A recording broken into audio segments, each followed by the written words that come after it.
But I'm telling you, there will be a serious challenger. Maybe it's belief, maybe it's not belief, but let me give you some stats. Believe app token soared 900% after generating 6.3 million in daily revenue. That's nothing to snarl at. This Silicon Valley company, they saw this and they're like, wow, these men are making this much fees. Okay, let's just try and capture 20%. Because, bro, 20% of this 72 million a month is insane. I spoke to the Pomp Fund team a couple weeks ago. I swear. Them man are not scared, bro. The content presented in this podcast is intended for informational and educational purposes only. It should not be considered as financial advice, and listeners are encouraged to conduct their own research or consult with a qualified professional before making any investment decisions. Crypto flip. I've somewhat made it, and sometimes laugh as a successful trader, when in reality, I just got lucky. I full ported into Frog, some goofy ass meme coin, at $10 million. Somehow, held it all the way through, didn't fumble the bag, and exited everything at around $600 million. Wow. Now, I'm mostly just sitting on stables, farm airdrops, and stacking Bitcoin. Before this, I basically just spent 4 years round-tripping everything and getting liquidated. Never stopped clicking. Wow, my guy. Wow, I hope Donny sold when Fog was at 600 because, yeah, man, Fog going back down to like 100. So, hold tight. Hold tight, my man. What a W. Yeah, bro, you're not a trader. You just got lucky, but it's cool, bro. Luck is fine. Getting lucky sometimes, this is great. Luck is part of it, bro. Luck is part I hear that. I hear that. No. Good on you, man. Good on you. I'm happy to hear that. Because I love What I respect about this guy is his discipline, because he could have easily just been like, oh, okay, boom, man's made it back, let me go on to the next meme coin. He's like, no, I'm going to sit in stables, I'm going to farm airdrops, I'm going to stack Bitcoin. He's been sensible. He knows when he is, and I appreciate that about him. Respect that.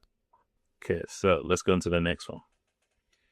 Took 5 SOL up to 350k last March, April off Bowden, and a few others, and thought I was God. Stabled 200k of that in Trezor and ran down 150k to zero in the following months. AI meta hit, and I pulled 100k out of my Trezor to blast AI coins. Oh, my day. Blast. He's already fucked up. Blast. Say nothing. Ran it down to 2k. Took 2k to 140k in early December, and back down to 5k after Christmas before Trump frenzy. Ran it up to 200k in January and was all in SOL and meme coins, and now is back to 5k. When does the pain end? I just want out. The pain ends when you take profit properly, bruv. You could have done those same plays with less capital, still have some like crazy percentage gains, but at least you'd have had something for yourself after. Like when you run up to 200k, you could just say, I'm going to take 100k off the table. I'm going to use this other 100k to do my bullshittery. Come on, man. No risk management. Yo, the pain ends when you start making dumb decisions, fam. But it could be worse. You still got 100k in a Trezor, so just make sure that's protected and you just don't touch that. But I mean, and SOL is almost back. I mean, back to 165, 168, 170. So it's not all bad, but I'm not sure about the meme coin. I'm not sure about them rallying back to all-time highs. That's still remains to be seen. But it could be much worse, bro. You think about it, you took 5 SOL to 350k. That's already a win. And where you fucked up was dipping into the stables and Trezor. Like if you just left that there and just play with a lot less than 150. Like, how do you blow a 150 bank account? Like, that's crazy. The only way you can do that is by trading meme coins. So, you know what I mean? Like, and the thing about it is, like, if you started with 5 SOL, you got it up to 350k, yeah? Why would you want to, well, you think you can run 150k to what? 3.5 mil or something? I don't get it. I don't get it. Just start again with 5 SOL. Whatever 5 SOL is that time, if it's SOL is 200 a pop, start with $1,000 and try to run it back again. So, it could be much worse because I don't feel sympathy for this guy. It could be much worse, but, you know, you still got something you can fall back to, and the market's not done pumping. So, yeah, there's more upside for sure. So you could definitely make it back. Just have to be better at that risk management. That's the most important thing. This guy is the yo-yo trader. Up and he's down and he's up and he's down, and right now he's down. But I think part of the reason why you are in the position that you are in is because you thought you were God. You're just so arrogant. Like, where you need to humble yourself. And I think at this point in your journey, you are really starting to get some humility. But I think the next time, because you've got something about you. Like, some people just get lucky once and then that's it. You know, they're never able to catch the next bump. You seem to be able to do some level of pattern recognition. So finding the plays is not your problem. Your problem is keeping it once you've made the money. So you've got a limited amount of funds now. What I would do if I was in your position with your skill set is make those plays. When you catch a runner and you make your next few hundred bags, put that money to the side. If you want to go back in with a much smaller allocation. And as Deji said, run it back up. But apart from that, if you're unable to do that, I think you should just call it a day. So basically, you're telling man is to go. He should go to zero. Because for him to validate what you just said, he has to go back to zero, bro. But yeah, we'll see. He's almost at zero. He's only got a few bags left. I heard that. Welcome back to the Crypto Flip Podcast. I am your host, Harris King, and I am joined once again with my co-hosts, Ricardo and Deji. Don't forget to like, comment, subscribe if you are listening on YouTube. And if you are listening on audio platforms such as Spotify or Apple Podcasts, don't forget to leave a review because it really does help. So, what a week. So much has been happening, but one of the major things that has been happening, if you were unaware, there have been some pump fund killers launched. Now, this isn't the first time we talked about pump fund killers, but it seems to be a little bit different this time because some of the platforms that have come in with a bit more of a maturity, a bit more utility, and a bit more ease in terms of UX. Now, there are two main platforms that I want to discuss today, which are the Believe platform and the Bonk Fun platform, which is created by Bonk, which is a token on Solana. So, quick summary, Bonk Fun is literally pump fun, but the fees are distributed back to the deployer of the wallet via Radium, and there's a buyback with Bonk token. And the Believe app is a Silicon Valley version of Pump Fun that has big VCs behind it, and it's focused a little bit more on utility. But one of the cool things about Believe, and when I say utility, I mean you can do airdrops, you can make it deflationary and stuff like that, just with a click of a button. But one of the cool things about Believe is that you can literally tweet out you can create a tweet and you can create a token. That's how simple it is. And yeah, it's pretty innovative in that sense. So people are really coming for Pump Fun's lunch. And, you know, a few episodes back, we were saying we want to see the death of Pump Fund, and this just might be it. So one of the major tokens that launched on the Believe platform, it was Launchcoin. And that launched and it really blew up. And that's what really captured everyone's imagination.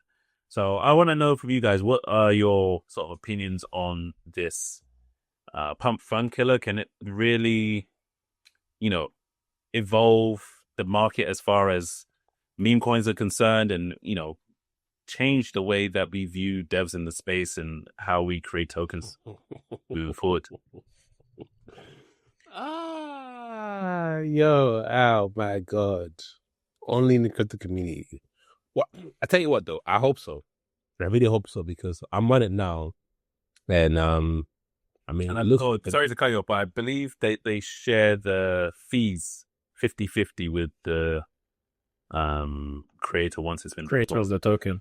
Yeah, I mean that's good. I mean, I think that's good. But you know, it's always I feel like, I mean, the hopes is I like this approach to launching meme coin better than Pump the Fund, because I feel like Pump the Fund kind of monopolized it. It took all the fees, and once they've accumulated enough, they transfer it to Kraken, and then they dump it on the community. So Pump the Fund was essentially killing the Solana chain, and you know, I like the idea around the Bonk Fund. You know, you buying back the bunks, and then eventually also, sharing the fees with the wallet and launches and stuff like that. So I think those are all positives. But at the same time, man, I mean, for me personally, I'm not comfortable with, riding meme coins right now, especially these new ones. Like, whether it's old meta, new meta, I'm just staying away from meme coins right now because that's just not what I'm focused on. I think they're a bit lower on the risk curve, and that's not part of my strategy to trade something called flap with a picture of a lady's part. So like, that's not my game still. So I'll leave that to the DJs. So that's what I have to say. Right. So I'll give you. I spoke to the Pump Fund team a couple weeks ago. I swear. Them man are not scared, bro, of these people coming after them, because let's point out some of the facts, bro. They're still sitting on hundreds of millions of dollars worth of profit. They have some of the best engineers in the UK working on their project. And now they have a branch in New York. I think they have about 3 or 4 devs in New York. So they're getting some of the best devs in New York. Yes, they have a move to Silicon Valley. Yes, Silicon Valley is the tech hub of the world, and the developers in Silicon Valley. What tech do they have, bro? Like, they don't need to go to Silicon Valley, bro. What do you mean? Tech do they have, bro? Like, what tech do they have, fam? Like fun. Something. Yeah, Pump Fund. What tech do they have, bro? Like, so Pump Fund is now doing exactly what you just mentioned, with giving them 50% off the trading, the transaction fees of their token. So developers are now being paid back from having Pump Fund tokens, because obviously what they found is developers will launch a coin and they'll be incentivized to dump on their community. So that's in. They have Pump Swap, which is their equivalent of Radium, and they've done over, I think it's like $5 billion in fees now on Pump Swap, which is crazy because I thought it was low volume. You can still see their metrics on chain. They're still fucking printing, bro, which is mad. They have a mobile app, so they have the Pump Fund mobile app, which is not available in the UK, which is why we can't download it. But that is out there, and that will just continue to gain users. And yeah. I heard the stat that they've got going on. It's a serious mobile app as far as mobile apps go. They have a bunch of internal tools that they're using. Trust me, like they're building. Like, they have money, bro. They have capital to go above and beyond. So good. I don't know if Believe can catch up in the sense that bro. Listen, I will say this to the cows come on, fam. Pump Fund has had its best fun in the market, fam, because we are approaching the last leg of the market. Unless they pivot now to something that's a bit more long term, like sustainable. I'm not talking about launching a blockchain, because there's no need for that. I'm not talking about launching a token, because, bro, that will be fun. But what I'm talking about is, one, they're still locked out in UK. I can't access it unless I'm trying to do VPN, and it's just not worth it trying to VPN to go lose some funds, fam. Like, you know what I mean? And most importantly, retail is still not in. Like, retail's still not here. Bro, so let's We'll come back though. retail. Sorry about that. Also, retail will definitely meme come back, coin retail and regular retail is 2 different retails, bro. Because trust me, what you're saying right now, you're saying because you have experience in the space and you understand various things about crypto, and a lot of people don't, bro. To many people, Pump Fund is still it's the GOAT, bro. It's the thing that they can use to make their life better, type of thing. And you said they've had their day, but bro, just fees by chain, yeah? Like, they've done... Bro, it's insane, bro. They've done 20 million, 19 million, 18 million. Like, this is per week in May. Is it sustainable, though? Is it sustainable? Because pumping, their fees is up, right? DJs are flooded back to the market trying to catch a pump, which makes sense. Like, you know what I mean? It's all about what you're comfortable with. If you're comfortable playing with gutters, then by all means, play with gutter funds. But at the same time, once the volume dies again, what even going to happen to those fees? Right back down. So they need to pivot for the long term. So this mobile app building, you know what I mean? It's got to be the part of my language. It's got to be something that's worthwhile. You know what I mean? Because for me, like, bro, how many times do you think DJs need to be burnt for them to really figure out, like, you know what? it's not for us. Like, and that number is almost there. They've been burned several times, but they're getting close to the threshold. They're getting close. Nah, man. These degens are gonna be here forever, bro. Degens will continue to be degens. Bro, 72 million in fees in April, 63 million in fees in March, and March was the down month, bro. March was the crypto is dead. Bitcoin to 75, Ethereum but under 1,800. Degens didn't care. Solana, They 120. still believed. They still believed. Exactly. So that's what I'm saying. I'm saying the degens are there. Pump Up Fund is at the front of the degen. I just think, you know what? This Silicon Valley company, they saw this and they're like, raw. These men are making this much fees. Okay, let's just try and capture 20%. Because, bro, 20% of this 72 million a month is insane. So, no, I agree with you. I agree with you. Now, like, you want to say, you know, whenever you're the first to do something and you're the first to corner the market, you get rewarded heavily. And that's what's happened to Pump the Fund. I'm not surprised they're making crazy proportions on their fees. But the point I'm trying to make is that if they don't tweak the model, they're eventually going to become obsolete. There's a reason why they're showing these fees, so why they're doing the swap. But how gimmicky are you going to have to be? One of the perfect business are businesses that you don't have to be gimmicky with to just rein in the cash. You have a sustainable, scalable service that you offer, i.e. Coinbase. Obviously, that's a bit like the cream of the crop. So I'm never going to say that, but I just use them as an example.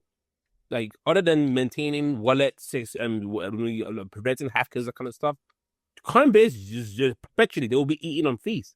You know what I mean? And not talk about the other ventures, like consultancy, that kind of stuff. So, like, that kind of business is timeless. Like, 10 years from now, Coinbase will still be here. Unless something crazy happens. And that happens, hopefully crypto can absorb it. But Pump That Fund, I'm telling you, it's a gimmick. And that's the reason why they're trying to pivot, and they should pivot. And then now I'm all for the pivoting. It's a gimmick. It's eventually he's gonna catch up to them, and it's almost. I think the pivot will be worth it. I think they will do what they need to do, bro. Like, they for should. sure. They should. They have the funds. They have the funds. They have the funds. You're seeing Another thing. Yeah. I know we've spoken about Ethereum at length before, but again, also I think Ethereum is a token that will do what they need to do. Like, I think, yeah, just like how Elon Musk is gonna do what he needs to do, bro. Like, these companies are just going to do what they need to do. And I'm not saying to have blind faith. I'm just saying. Oh, yeah. I mean, history doesn't repeat, but it rhymes, isn't it? Just saying. No. 100% it repeats, it rhymes. But when you're seeing on 100 mil in revenue profit or just a total revenue, that's a great start for any business. So it's about what you do next. You know what I mean? Do you cash out and run away as the founders, or do you keep innovating? If I was in their shoes, I would keep building, because I know Pump the Fund, it's not gonna last. It's not. Yeah, well, my analysis of this whole thing, as someone who's used Pump the Fund extensively over, the past few months, going back to last year, playing around with all types of market cap sizes and seeing the good size and also the many bounce size of Pump the Fund is they're very. Like, when everything was going well and there wasn't really many challenges in the space, they didn't want to innovate. And there were some clear things that they could have done. They could have done things to prevent snipers. They could have done things to prevent, what are those things called? The bots, to, like Mev bots and all of that stuff. There's so many things that they could have done on the innovation side that would have cemented their place and made any challenger almost obsolete, just by virtue of just being that good. But I think they were far too concerned about being extractionary and saying, how much money can we take out and liquidate right now? Ding, ding, That ding. That has left the doors open for other people to come in. Yes, the first wave of challenges didn't really do much with Dex Screener and all these other people, putting their stuff out. But I'm telling you, there will be a serious challenger. Maybe it's Believe, maybe it's not Believe, but let me give you some stats. The Believe token, Believe app token soared 900% after generating 6.3 million in daily revenue. That's nothing to snarl at. On top of that, Launchcoin, which was launched on Believe's platform, was up 880% in a day and was at a market high of 175 million. We haven't seen those numbers on Pump That Fund for a long time. And subsequent to that, there was obviously It birthed a new narrative with obviously all of these tokens coming off of Belief. So there was tokens that were coming onto the platform and doing well as well. So yes, people in crypto like nice new shiny things. So maybe it's a flash in the pan, maybe it's not. But I'm telling you that pumped up fund, if they're not careful, yeah, you have millions in the bank, but these guys are VC funded, so it's not even their own money they're playing with. They're happy to burn for it. As long as they get traction, they can raise more money. It's not a big deal. If WeWork can do it, they can do it. So, I'll be careful. I'll be careful because crypto, if you sleep, by the time you wake up, the market has significantly changed. So it's something that, if you're looking at new narratives and want to see what's going on, I'll definitely keep an eye on. But yeah, it's definitely very, very, very interesting. And what else is very interesting is the fact that Coinbase was hacked. Well, sort of. Cybercriminals bribed and recruited rogue overseas support agents to pull personal data of the Coinbase members. Zona passwords, private keys, all funds were exposed, but private accounts were untouched. And they said that they would reimburse impacted members. And that was an official statement from Coinbase itself. And Brian Armstrong has come out to speak as well. But I've been telling you guys for a minute, man.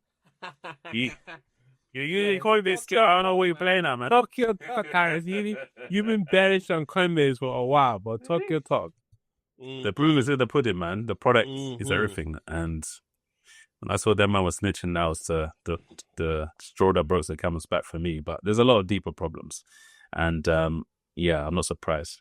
But let's talk about the nature of it as well. The fact that they've actually said to themselves, let's somehow find these support agents, maybe LinkedIn, maybe wherever. I don't know how you would find it. Maybe Twitter. Social engineering, fam. Yeah, not even because they bribed them, though. It's not like they tricked them. They bribed them. They said, we've got a bag for you. You're obviously not getting much money. This company's worth billions, multi-billions. Let me slip you, I don't know how much, 20 racks, 40 racks. Give me some data. Let me do something, and then I can use that to get into these accounts. It's kind of a mad way, but I think it's definitely eye-opening. But they didn't even get in the accounts. No, So yeah, it was social. No. So it was social engineering. So basically, the hackers approached the people, like you said. They said, I don't know, bro. Imagine you get like $2,000 a month, yeah, and you're in somewhere like a third world country, like India or wherever, and they're like, yeah, we'll give you 20 bands, bro. Hold tight, everyone that said no. That's what I'm saying, because the 2 or 3 dons that said yeah, bro, they're out there in their Nissan Patrols now, living it up, bro. My boss said, you live a young big drove, fam. Yeah, man. That's the vibe, innit? So yeah, them man, they got a payout, but they shared the data, and then the hackers used the data to pull off a social engineering hack on the people. And this could be like, oh look, we have your Coinbase ID numbers X, Y, and Z. So you need to move your funds from X to Y. They've agreed that they're going to pay. They said it's going to be somewhere between the realms of 80 to 400 million. Brother, first of all, big up Coinbase, S&P 500 this week. Congratulations. Yeah, huge. The first crypto company to get into the huge move. First crypto company. S&P 500, yeah. Yeah, this thing right here, it's like, yeah. I don't know what they could have done any different. I feel like the only thing they could have done was to say, either pay the people more, or say, listen, if you mess up here, there's some potential jail time or something. Or alternatively, well, they said they're going to take as like serious actions against these people. So. Yeah. But yeah, and then the people that got socially engineered, and it said it was only their Prime accounts, right? I've got a Prime account. Check my balance after I saw this. Obviously, I didn't get social engineering hacked, but yeah, I'm if I had crypto, which I don't, I'm still in a claim, bro. Like, yeah, man, my thing got hacked. I got hacked. I got hacked for 10 million. That's a confession I want to see on the channel in a couple months. No, I mean, like, I won't lie to you though. I mean, I've actually been seeing this for a while, and I think not just you, there are a lot of people on the internet say this a lot. Back when there was many claims that Coinbase didn't have enough sold and have the Bitcoin, they were pausing what's called transfer out of Coinbase, and at that time, I mean, you could just tell the squeeze was coming, and we definitely got squeezed down to the lows of 70. But that's another story for another day. But yeah, like first of all, I want to emphasize what Ricardo say.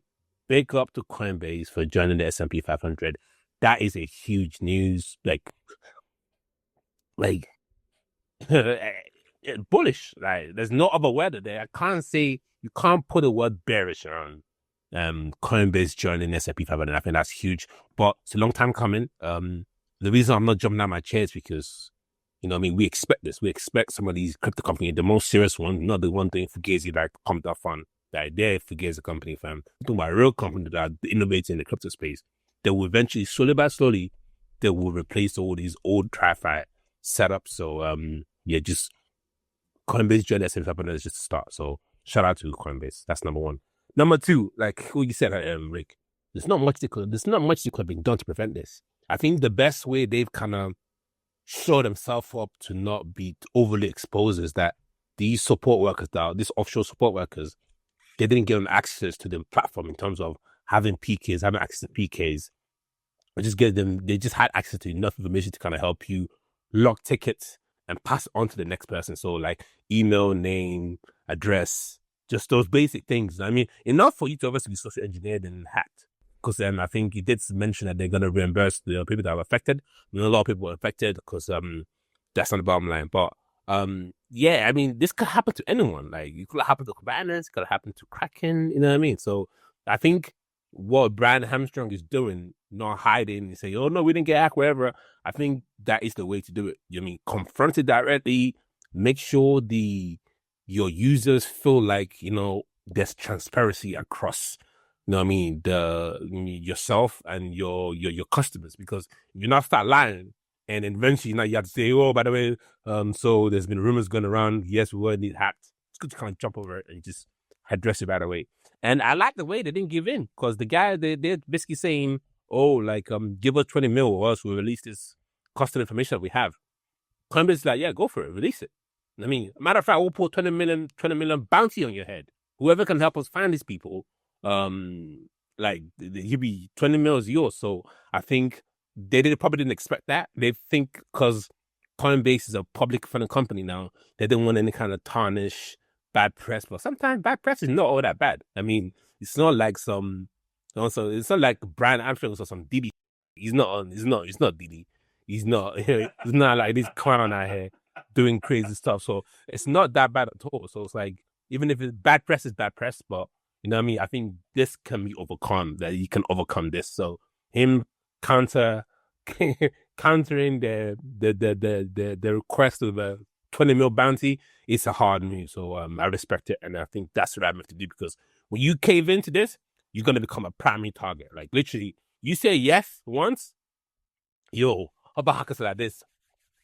Ooh, looking sweet AF. So yeah, like yeah, it can happen to any platform. So it's not like it was exploit that was like, it wasn't like the hot wallet was drained or something, where it is something to do with the wallet maintenance or whatever. But this is social engineering. Like, I think lately there's been a lot more successful on social engineering. So I find that a bit fascinating, though, because I think as long as there's always a weakness in any system, and I think Coinbase will tout it that the system is unmovable, is the best, all that kind of stuff. But at the same time, I mean, you know, they found a weakness to exploit, and then they exploit the support workers and the offshore companies, offshore countries, and then you paid off. But did it really pay off? Because Brian is not giving in. So yeah, tough day for the hackers. So yeah.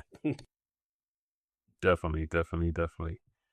And also, it may be a tough week for Bitcoin, because it seems like we're at an inflection point. We are currently still sitting at around $103,000, and yeah, we haven't really had that much movement. But what we have had is a lot of altcoins and meme coins pumping. if you look at some of the top gainers on CoinGecko, see Pundi AI 82% up. We see Gal 59% up. Doge, as in Department of Government Efficiency, 46.8% up, and the list goes on. So, markets are pumping, but Bitcoin's being a bit stagnant, and the current Bitcoin dominance is 59.6%. So, where do you guys, what do you see for the market moving forward? Yeah, obviously, we don't just see up market, and we're not waking up every day to new all-time highs, which we have seen in the past. But that doesn't mean the market is not in a really good position right now. I think we were always going to get a up, chop, chop, chop, up, chop, chop, chop. But I just can't foresee like a mad correction right now. 10, 15%. I can't see that happening. I just reckon the market's just doing what it does, bro. Like liquidating people that think, I'm not going to put in a stop loss. I'm just going to do 100x leverage on Bitcoin going to 500k. Because bro, there's people that put someone put a 50x leverage on ETH, shorting it from 2,500. They're not around no more. But yeah, I think generally the market is looking positive for an uptrend. It looks like the trade wars have subsided. Some new faces coming in the market. Like Coinbase had a little bit of a tumble, and while yes, not a lot of money was lost and they weren't actually hacked, it just did nothing to the market, which is definitely positive. The top gainers, bro. I'm even seeing super volume in the meme coins. Things like your Doge, your Bonk, doing well. So, yeah, man, I think this is just a little trot before the further leg up. So, stay tuned. Yeah, I mean, I'm inclined to agree with you. I'm definitely inclined to agree with you because, I mean, this is what happens. I think, personally for me, I think it's decision time for crypto. I mean, decision time for crypto and Bitcoin. And I think the reason why I'm saying Bitcoin, not crypto, is because crypto, if I'm saying crypto, that means I'm including altcoins. I still think altcoins got more bleeding to do, for sure. The only thing I'm holding true to is Bitcoin. I think Bitcoin is probably the only thing that can do a move another 10, 50%, breaking smash past all-time high. But we need to close above 104. I'm looking at a weekly close, which will close in 3 days. But we're not far away from 104. So that's generally bullish. Volume is not as great as it was in December. Average volume now is around like 150 billion. Which is nowhere near 300 billion. So, I think the only thing that will probably deter us from having the breakout to 150, 120 is if a black swan happen. And even the potential of a black swan is a bit limited because now, talks are like Ukraine and Russia they just had their first peace talk in 3 years. So we remove the risk of geopolitical instability away from that. The only risk that stands now is still tariff. I still think, we are only pausing tariffs for the next 90 days. And so how does that happen? I see a lot of money flowing into the economy now. We're still having a situation where like feds are still doubling down on QT. They haven't started QE yet. But at the same time, business owners are looking at, cool, wouldn't it be best for me to now buy and stockpile my goods now rather than wait for this tariff stuff to come back again? So you see a lot of money flowing to the economies now, and that's good news. I think that's the reason why Trump was saying it's a good time to buy stocks because stocks has been winning as well, and then crypto has not lagged far behind because it's done crazy pump, especially Bitcoin and some top chip altcoins. So everything's looking positive. But I'm not ruling out a further downside. I've said it. We need one more capitulation, a double bottom off the previous sweep low of 74. Maybe not exactly 74, maybe 78, maybe 76, 77. But I'm not ruling it out. I think we're in the process of forming a double top formation. Whether we blast past previous all-time high of 109 and form a double top high 150, 120, I have not ruled that out. But I'm not going to say we're going straight to 150 because 150k Bitcoin, because the biggest concern for me is, yes, the money supply is increasing, but liquidity is still not as where it needs to be. And how do you measure liquidity? Well, how easy are retail spending? Are retail active? Are retail being frivolous with their money? No, they're not. I mean, the people that are being frivolous with their money are degens trading meme coins. So I don't really count as retail. So another great way to understand if liquidity is really like increased is, I mean, you see a great appreciation in cryptocurrency tokens, but we've seen some, but led by Bitcoin and Ethereum. But other than that, it's been, if you look at all the altcoins, I mean, Shui, ADA, all the top meme coins, they're still far off the previous all-time high. Like, I mean, Solana was 300. Now we're celebrating Solana breaking 180. You know what I'm saying? So it's like, you just gotta put things in perspective. But the only thing I'm watching right now is Bitcoin, because I think that's going to detect what's going to happen. So I'm watching the weekly close. I'm seeing if you can break past all-time high. The chart looks bullish as hell, especially if you switch it to a line graph, right, and the kind of stuff. And it looks like it's only a matter of time before we blast off. And even that as well, on top of all this catalyst, I mean, there's so much catalyst, but the move has already been done. So it's like, we need more catalysts. Like yesterday, Abu Dhabi Sovereign Fund, and it's called, they disclosed that they have 404 million worth of BlackRock ETF shares. I thought that was bullish news, but market and pump, because it's already priced in. You know what I mean? There are rumors that other companies, there's more and more institutional interest. The two Black Swan events that I'm watching out for, that I'm not gonna dismiss at all, is one, what happens after the tariff break pause? Are we gonna go back down? Because we always know summer is never a good time for crypto. You know what I mean? It almost feels like an extractionary time. So we've had a great May. May is good. I think we've rallied throughout most of May. But what happens in June? What happens in July? You know what I mean? It will be great for us to get some kind of altcoin pump. That will be great for the altcoin backs, but I don't see it. And lastly, the last Black Swan event that could really deter us and push us back for another Q4 rally is, I'm seeing more and more companies copying MicroStrategy's blueprint, who have spin up a company and using debt to buy Bitcoin. Raising debt to buy Bitcoin. That does not scream to me as the right way to buy Bitcoin. If you just have money, cash, your own cash, buy Bitcoin, put it in your cold storage and leave it a bit. But a lot of these companies, because they have a large asset on the balance sheet, they're leveraging their balance sheet to raise debt to buy Bitcoin.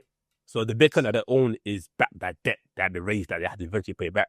So I'm seeing more and more companies like this doing this, and it's not to the point where, like, it's cause for alarm, because our users, our viewers and listeners always ask us, oh, well, like, what do you usually look for for top signals? That's one of my top signals. No, just because the Bitcoin dominance has crashed all the way up to the bottom and the altcoins pumped like crazy. But another thing that I look for when it comes to spotting tops, not local top, I'm talking about market top, is when you see more and more debt-backed security buying Bitcoin. That's never ever good for this space. Never ever. So I think this is more of a problem for 2026. So we're good for this year, but the narrative for 2026 it's already there. Like it's literally, it's been written, but just haven't put dates in it yet. So I hope you'll look out for that stuff. Yeah, I think we've got a promising Q4 to look forward to. So I think Q3 is going to be interesting. I think it might be more chop around that time. I think May's still going to be good, as it has been, and I think we're going to go through to the end of the month. Yeah, so I think buying now, it depends. I wouldn't be so eager to buy now if we're talking about long term. I think there's some great trades to be had though. So if you're well equipped as far as trading is concerned, especially when you come to talk about altcoins or even meme coins, then that could be something to explore. But obviously you have to deal with the higher risk level, especially with meme coins. But as far as Bitcoin is concerned, I think we still have a leg up to go. I don't think we've blown off top yet.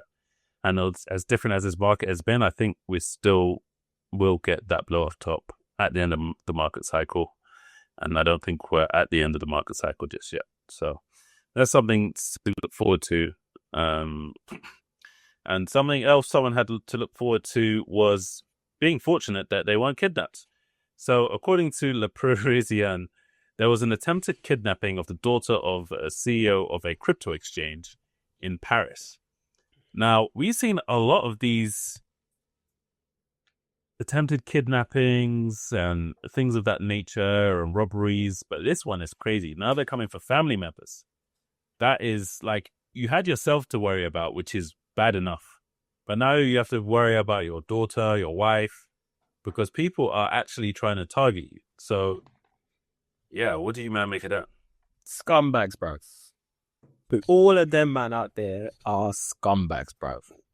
But you know what? There's been like a mad rise in. Come on, bro. We've spoken about this now like 3 or 4 times, and we're not even covering every story, bro. Like, I don't know, man. I just feel like it kind of goes hand in hand. Inflation's going up. Less people are buying crypto. Retail's not in crypto. That's the same kind of narrative that pushes, you know, greater crime in metropolitan areas, or people targeting specific people, because economically there's tightening when it comes to money. It's not easing. So that's kind of basically where society and the economy is. But to be targeting my man's daughter, getting ransoms, like the whole crypto scams, the whole Coinbase thing, it's just all hand in hand with people are just hungry for peas, and they see crypto, especially illegal crypto, like illegally robbing and all that stuff, as they see that as some kind of thing that's going to take them to some next level in life. And bro, it's crazy. And yeah, we all know Paris ain't the safest place. Nowhere is really in Europe. That's an understatement mad. right there. That's the capital of gangsters right there, man. I hear that. But do we know what the exchange was? Because I didn't see. I'm not sure. From the report I saw, it didn't actually specify. So imagine, imagine. And bro, like for the viewers that haven't seen the video, bro. Oh yeah, there's video. I forgot to say it. There's a video story. It's just been like text, so you don't really visualize it. But with this one, there's CCTV footage, which makes it like a lot worse. And the only reason she got saved, by the way, is because her husband came with like a fire extinguisher on smoke. But yeah, it could have been a lot worse. And he got beat down as well, because that's the video. Yes, he did. He got beat down. Anyway, you said they're scumbags. No, they're worse than scumbags. They're scum of the earth, fam. Like, they're gonna kidnap a little girl so you can ransom her, fam. Like, bro, go back to flipping packs. Go back to flipping drugs, man. Like, what are you doing? Like, what are you doing? I don't understand. Why not just take your proceed and convert to Bitcoin? Why do you need to go kidnap someone in the bank? Because, bro, it's such a messy way to get your hands on crypto. Because then when you get your hand on this crypto, it's already tagged. You have to go remix it, pay fees. Then you have to do mad stuff just to make sure you don't get trapped. Like, it's just not worth it. Hear me out. Go on. Last week we gave away a gem. I think it was Deji that said, "Let's just hold Monero." I'm just gonna leave that one there, bro. Yeah, what's Monero saying right now? I need to say price on Monero. But like, honestly though, like basically what I'm saying is, like, if you're in crypto business, I'm glad I'm not in crypto. I just talk about crypto. Yeah, I don't have any crypto, man. Like, all I'm saying is, like, you gotta be careful, man. Just gotta be careful, because you don't want to be, you know what I mean? You don't want to be getting a call. Like, no one wants that dread call. Yo, we have blah, blah, blah. We need 10 Bitcoin. What?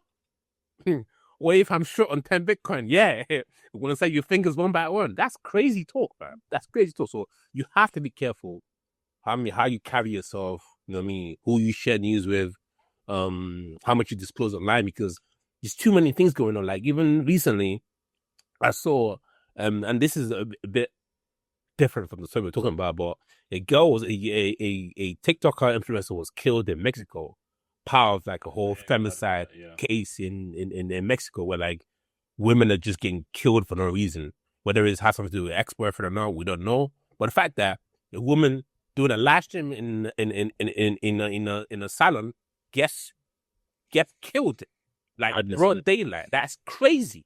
You know what I mean? So if she's a nobody, just an influencer, imagine what you will be. You are being a daughter of a crypto guru or crypto exchange owner, and then you're out there, yeah, I'm in Paris, yeah, I'm by the beach.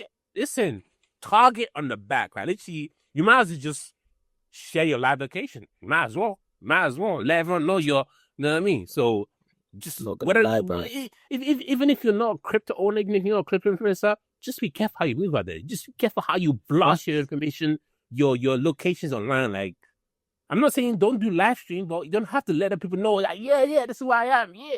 There's just no need for that. Just no need for all that. So I'm not gonna lie, bruv. Obviously, we come on the pod every week and we're like, yeah, we ain't got no crypto. For everyone that follows me on all my socials, there's been less videos. Bro, there comes the point in your life where you just have to really think about, is it really worth it, bruv? And hold tight every social media creator out there that's like, yeah, I'm cool with all parts of this. But bruv, but let's be real though. A lot of them men are out in Dubai, and Dubai is a very safe place. Not to say it can't happen, but no. That relative to Europe and not all of them. You know what it is, bro. You know what it is, bro. If you're in Dubai, you wouldn't do live stream. Kudos to you. You're calm. But if you're in Mexico, US, UK, London, Paris,